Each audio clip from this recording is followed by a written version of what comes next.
Hey everyone, thanks for stopping by the movie hangout. Solo, a Star Wars tragedy. Okay, so this concludes the supposedly amazing 4-day weekend that Disney was forecasting for their latest, this year's Star Wars movie that they're calling Solo. I'm calling Solo. Okay, so originally the projections were that it was going to be making $150 million, which is still pretty conservative considering a 4-day weekend, not the typical 3-day weekend.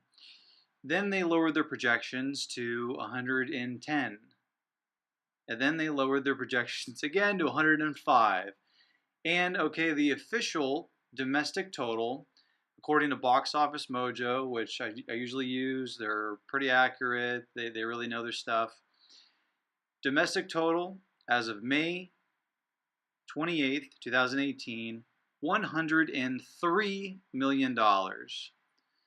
So, I mean, almost $2 million below the lowball domestic gross that they had projected for this movie.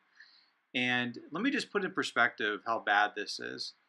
The reshoots that they had to do for this movie cost around $90 million. Now, that's what Disney's willing to say. I would bet that it cost even more than that because, I mean, if they're going to be honest and tell you that they spent another $120 million on reshoots, that doesn't really build a whole lot of confidence with the audience.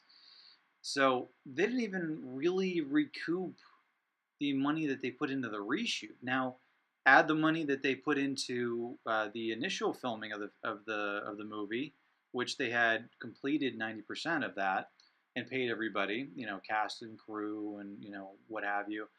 So they're not willing to say how much they spent on that. I'm guessing it's probably another 90 some million dollars, $100 million. And then you want to put into also the post production, which is probably another $100 million because there's a lot of special effects in this movie. And then you want to put money into marketing. And good rule of thumb when you're trying to figure out how much a movie is spending on marketing, you take the amount of money they spent in the production and post production and you double it. So literally they spend more money on convincing you to watch their crap than actually on the product they are selling. Packaging in the movie business is more important than the product, unfortunately, which is why a lot of movies we don't even hear of are usually better. But that's my update on Solo, a Star Wars tragedy. Don't go see it. Don't spend your money. It's a trap. Well, everyone, if you want to get future reviews, rants, and original content, click subscribe. Later.